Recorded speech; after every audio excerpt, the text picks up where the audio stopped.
Morning arrives, and before consciousness fully settles in, your hands reach automatically, not for a cup of water or a breath of air, but for the objects that surround you. The phone vibrates, the desk is cluttered with half-used notebooks, pens without lids, unopened letters, and receipts whose meaning has long faded. Each item holds a story, a purpose once considered essential, now quietly pressing against your attention. You move through your room, noticing the chairs stacked with clothes, the shelves crowded with things purchased in moments of fleeting desire. They were meant to simplify life, or reward it, yet instead, they subtly claim it. It is not just physical objects, it is the invisible weight, the mental calculation of where everything goes, what to clean, what to maintain. Even the walls seem to close in under the weight of accumulated necessities. You feel it, though you may not name it, the tension between your environment and your mind. Every decision is slightly harder, every focus slightly diminished. And yet, it is unnoticed by most. We live as if this burden is natural, unchangeable, unquestionable. But what if it isn't? What if letting go could free not just space, but thought, energy, and something quietly powerful within you? In the mid-19th century, Henry David Thoreau retreated to a small cabin by Walden Pond, not out of escapism, but by deliberate design. He stripped his life down to essentials: simple clothing, a modest diet, a few possessions carefully chosen to serve practical needs. Each day became a conscious exercise in noticing what truly mattered, from the rising sun to the sound of the wind through trees. By removing excess, he discovered space not only in his cabin, but in his mind. Thoreau's rebellion was quiet. He did not march, protest, or accumulate followers. Instead, he demonstrated that freedom could be found in choice, that autonomy was less about power over others and more about sovereignty over oneself. Every log he chopped, every journal he filled, was a small declaration: life does not demand complexity, it only asks for attention and intentionality. Through simplicity, he unlocked a clarity that eluded even the wealthiest men of his era. The ordinary became vivid, the trivial faded into irrelevance. Observing his life, one cannot help but reflect: what aspects of our modern routines, our homes, our habits, might be stripped away to reveal a similar sense of calm, focus, and inner authority? Thoreau's quiet rebellion whispers the possibility, waiting for us to listen. We are taught, almost from birth, that more is better. A larger house signals success, the latest phone proves relevance, and every new gadget promises convenience or status. Society whispers that possessions define achievement, yet rarely questions the invisible cost: distraction, stress, and a life pulled in countless directions by things we never truly need. Each item carries its own subtle claim on our attention, energy, and even our identity. Consider the luxury watch tucked in its velvet box, admired for its craftsmanship, yet worn only occasionally. Or the high-end tech device, capable of incredible feats, yet mostly scrolling through trivialities. These objects are not inherently bad, they offer comfort or pleasure, but they are often mistaken for essentials. They masquerade as anchors of fulfillment, when in reality, they are weights that obscure clarity. To recognize false value is to pause, examine, and question what truly supports life, and what merely fills it. It is a subtle exercise, asking us to inventory not just possessions, but priorities. In this contrast between what is needed and what is optional, curiosity quietly grows. What if life could be measured not by accumulation, but by clarity, freedom, and deliberate choice? Clutter is more than a visual inconvenience, it is a persistent whisper in the back of the mind. Every item piled on a desk, every drawer crammed with objects, acts like a subtle demand for attention. Even when ignored, these possessions remain present in thought, sapping mental energy and dividing focus.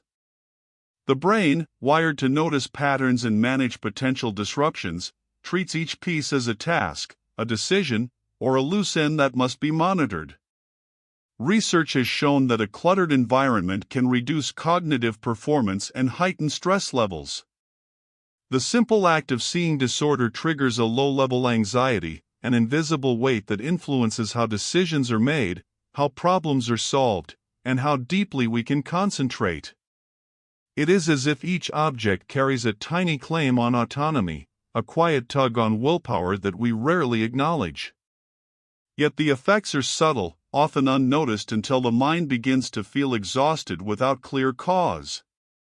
The kitchen counter, overflowing closet, or crowded bookshelf become metaphors for internal chaos. Observing your surroundings in this way, recognizing the persistent mental claims of excess, invites a question that lingers: how much mental space could be reclaimed simply by owning less, by clearing not just rooms, but attention itself? Minimalism is not about denying yourself pleasure or comfort. It is a deliberate strategy, a conscious method of reclaiming control over attention, time, and energy. To own less is to remove the unnecessary claims on your mind, creating space for the decisions that truly matter. Every object we retain carries subtle obligations: maintenance, organization, worry. When these are stripped away, clarity grows. Consider the rhythm of a day unburdened by excess. Choices become faster, less fraught, because each decision no longer carries the weight of superfluous options. The mind can focus deeply, unbroken by constant distractions. Even small actions, deciding what to wear, what to use, what to maintain, shift from draining micro-decisions to effortless routines. This efficiency extends beyond possessions. It reshapes attention, energy, and emotional resilience. Minimalism, when approached as strategy, becomes a tool for influence. With fewer distractions, focus sharpens, creativity blooms, and interactions with the world gain depth. There is freedom not in accumulation, but in deliberate subtraction. The quiet power of owning less does not announce itself with spectacle. It manifests in subtle authority over one's own life, leaving the mind both light and alert. And in that alertness lies the curiosity: what could you achieve if less truly became more?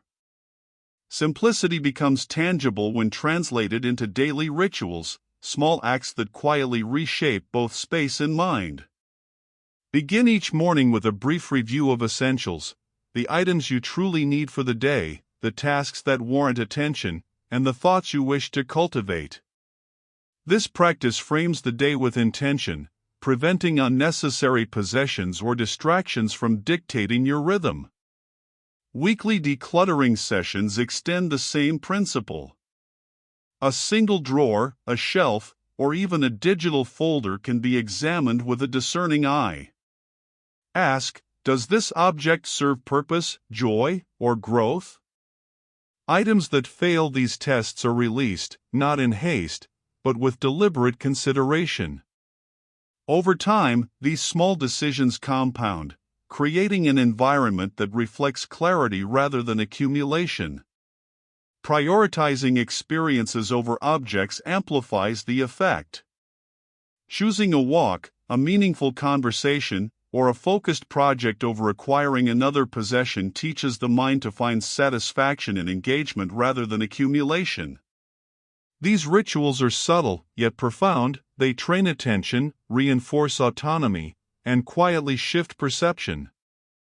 Less is not emptiness, it is the space in which thought, creativity, and presence can flourish, proving repeatedly that simplicity, carefully practiced, becomes a source of enduring inner power. True freedom begins not with wealth, power, or status, but with the quiet liberation from unnecessary possession. Each item we own carries a hidden obligation, maintenance, worry, and attention. By letting go of what is non-essential, the mind is freed from these silent demands, opening space for thought, creativity, and deliberate action. Freedom, in this sense, is not external, it is the sovereignty of choice unburdened by clutter. Consider Thoreau at Walden Pond. His days were simple yet profoundly rich. With a modest cabin, basic tools, and the necessities of sustenance, he experienced time in a way most of us cannot imagine, time to walk, observe, write, and reflect. Each decision was unclouded by surplus, allowing attention to rest on what mattered: ideas, nature, and the rhythm of life itself. Psychological liberation is subtle. It does not arrive with dramatic gestures, but accumulates quietly through repeated choices to prioritize the essential. Space and thought expand simultaneously, revealing a curious paradox. By owning less, we gain more, not more possessions, but more freedom, more autonomy, more control over how life unfolds. And as the mind unclutters, the question emerges naturally: what freedom could you claim if you released what weighs you down? We often define ourselves by what we own. The car, the watch, the designer clothing, these items are shorthand for status, taste, or accomplishment. They are convenient markers, both for ourselves and for others. Yet, when the gaze of society shifts or the novelty fades, these markers reveal their fragility. Identity built on possessions is conditional, dependent on external validation rather than inner substance. True confidence, by contrast, emerges from mastery, knowledge, and deliberate choice. It comes from skills honed over time, ideas tested through reflection, and values enacted consistently. When the self is measured by what we can do, understand, or contribute, rather than what we can acquire, it becomes resilient. Possessions may still exist, but they no longer dictate worth or mood. This perspective invites reflection. How often do we dress our identity in objects instead of actions? How many decisions are made to preserve appearances rather than cultivate substance? By observing these patterns, we encounter a subtle tension, a quiet question: who am I beyond what I own? In exploring this, the mind is compelled to examine attachment, reconsider priorities, and imagine an identity untethered from material weight, an identity defined by presence, intention, and the mastery of self. When the mind is surrounded by excess, calm becomes elusive. Cluttered spaces and overfilled schedules create an undercurrent of tension, a subtle anxiety that colors even ordinary moments. Minimalism does not remove challenges, but it clears the static that makes them feel heavier than they are. By reducing possessions, commitments, and mental clutter, the mind finds room to breathe. Imagine a morning with only the essentials: a clear desk, a modest cup of coffee, a single task prioritized. Each action carries intention, not distraction. The absence of extraneous objects allows thought to flow naturally, attention to deepen, and emotions to settle. Decisions are no longer constant battles with competing priorities, they become deliberate, measured, and purposeful. Over time, this practice fosters a quiet, internal clarity. Mental space expands, revealing patterns, insights, and priorities previously obscured by accumulation. Anxiety diminishes not through denial or avoidance, but through the presence of simplicity. Serenity becomes tangible, woven into routines and environments. As the viewer imagines this clarity, curiosity stirs. What if letting go could create not only space in your room, but space in your mind? What might you notice, feel, or accomplish when mental and physical clutter are finally lifted? When the mind is surrounded by excess, calm becomes elusive. Cluttered spaces and overfilled schedules create an undercurrent of tension, a subtle anxiety that colors even ordinary moments. Minimalism does not remove challenges, but it clears the static that makes them feel heavier than they are. By reducing possessions, commitments, and mental clutter, the mind finds room to breathe. Imagine a morning with only the essentials: a clear desk, a modest cup of coffee, a single task prioritized. Each action carries intention, not distraction. The absence of extraneous objects allows thought to flow naturally, attention to deepen, and emotions to settle. Decisions are no longer constant battles with competing priorities, they become deliberate, measured, and purposeful. Over time, this practice fosters a quiet, internal clarity. Mental space expands, revealing patterns, insights, and priorities previously obscured by accumulation. Anxiety diminishes not through denial or avoidance, but through the presence of simplicity. Serenity becomes tangible, woven into routines and environments. As the viewer imagines this clarity, curiosity stirs. What if letting go could create not only space in your room, but space in your mind?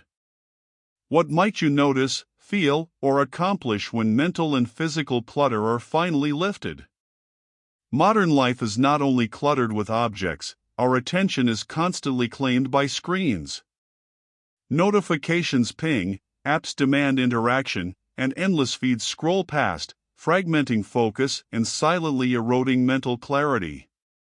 Even moments meant for reflection are interrupted by alerts, reminders, and the subtle pull of digital distraction.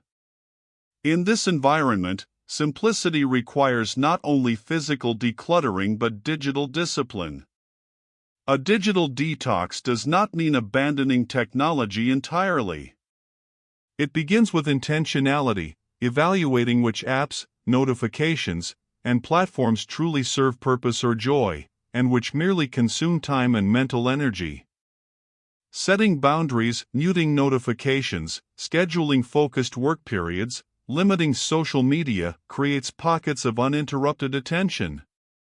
Each choice reinforces autonomy over where the mind wanders, allowing presence to return to tasks, conversations, or solitary reflection. Curated digital habits can transform perception. Observing one's online consumption as deliberately as one might choose possessions illuminates patterns of distraction and desire. With small, consistent changes, the screen becomes a tool rather than a tyrant. And as mental space opens, curiosity naturally arises. Could you reclaim hours of undisturbed thought simply by applying the same minimalism to your digital life? The answer, often unexpected, is always closer than the nearest device. Money, like possessions, can quietly dominate thought when it is spent unconsciously. Society teaches us that value lies in accumulation: bigger homes, newer cars, luxury brands. Each purchase, small or large, subtly shapes priorities and consumes mental energy, tying attention to external expectations rather than internal values. Financial minimalism flips this dynamic. By aligning spending with purpose instead of status, life becomes lighter and more intentional. Every dollar is a decision, an opportunity to invest not only in material needs but in experiences, knowledge, and personal growth. Consider the man who declines the latest gadget in favor of a course, a book, or an extended period of reflection. He gains more than objects ever provide. Anxiety diminishes, not because money increases, but because the mind is freed from constant comparison and the pressure to keep up. Lifestyle simplification extends the principle further, reducing obligations, prioritizing essentials, and trimming excess commitments creates time and energy that cannot be bought. Each conscious choice reinforces autonomy, influence, and clarity. Observing these shifts invites reflection: how much of your spending serves genuine purpose, and how much merely fills space? Minimalism, when applied to finances, becomes a subtle form of power: less distraction, more control, more freedom to pursue what truly matters. Possessions often act as buffers between ourselves and others, shaping interactions through status rather than substance. The newest car, the latest gadget, or the carefully curated home may signal success, yet they rarely cultivate true connection. In contrast, simplicity removes these distractions, creating space for attention, presence, and meaningful engagement. Owning less allows time to listen deeply, to observe without agenda, and to participate fully in the lives of those around us. Thoreau's days at Walden Pond were quiet, yet profoundly social in subtle ways. He engaged in conversation with neighbors, shared thoughts with travelers, and observed the rhythms of the natural world. These interactions were enriched not by possessions or material displays, but by curiosity, attention, and genuine presence. Each moment of engagement carried weight because nothing else intruded. Applying this principle today, we discover that relationships deepen when clutter, both physical and mental, is reduced. Time spent with friends, family, or mentors becomes more intentional. Experiences take precedence over things. Reflection arises naturally. How many interactions are shaped by the objects we own, and how many by the attention we bring? By prioritizing people over possessions, life gains richness that accumulation can never provide, revealing the subtle power of simplicity in human connection. Thoreau's experiment at Walden Pond was more than a personal retreat, it was a deliberate demonstration of living with intention.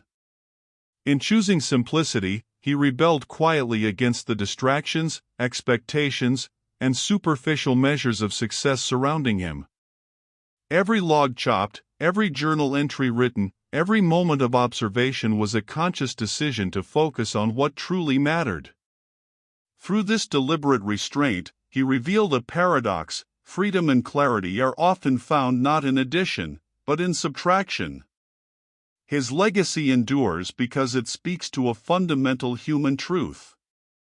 Simplicity is not deprivation, it is the cultivation of presence, awareness, and subtle power.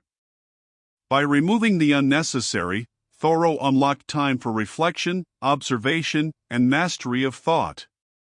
Ordinary moments gained depth, decisions became lighter, and the mind expanded to notice what is otherwise overlooked.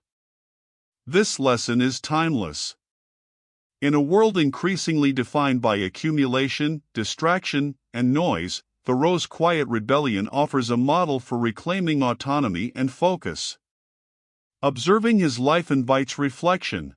What practices could we adopt to achieve similar clarity? Which possessions, commitments, or habits could be released to reclaim mental space? Thoreau demonstrates that simplicity is not only practical but transformative, and its principles remain as relevant now as they were over a century ago. Simplicity gains its fullest meaning when tied to purpose. Owning less is not merely an aesthetic or mental exercise, it becomes a tool for directing energy toward what truly matters: craft, thought, and personal projects that shape life rather than being shaped by it. By reducing distractions, the mind can focus on development, mastery, and the deliberate pursuit of goals that align with values. Consider an artist, writer, or thinker who pares down possessions and obligations. Each decision to forego excess, be it unnecessary purchases, shallow commitments, or trivial tasks, frees time and mental clarity for creation. The absence of clutter allows insight to surface, strategies to crystallize, and action to be purposeful rather than reactive. Minimalism, in this sense, amplifies influence. The individual who owns less can move through life unburdened, choosing engagement over consumption and attention over accumulation. This mindset shift is practical and profound. Every object or habit released is a step towards sovereignty over attention, allowing the pursuit of mastery to be unhindered. Viewers are invited to reflect: what could be simplified in daily life to focus on meaningful work? The promise of minimalism is not emptiness, but freedom, a framework where less enables more control, more creativity, more impact. The path to simplicity begins quietly, not with grand gestures, but with small, deliberate choices. Observe your surroundings. Take note of the possessions, habits, and commitments that subtly claim your attention without adding value. Consider what could be removed, not as deprivation, but as liberation and opportunity to reclaim focus, energy, and presence. Start small: a single drawer, a digital folder, a routine that no longer serves you. Gradually, these micro-acts of decluttering compound, creating mental and physical space for reflection, creation, and meaningful engagement. Each item released is a quiet assertion of control over your own life, a subtle practice of autonomy. Minimalism is not a destination, but a mindset. It asks you to continually question: does this object, this habit, this obligation align with what I value? Does it enhance life or merely occupy it? Through this reflection, clarity emerges, guiding decisions and shaping days with intention. By experimenting thoughtfully, the viewer discovers that owning less does not mean losing, it means gaining perspective, calm, and freedom. Simplicity becomes a companion, gently revealing what matters most. The mind grows quiet, the heart attentive, and curiosity remains alive. How much lighter, freer, and more present could life feel if you chose less, deliberately, every day?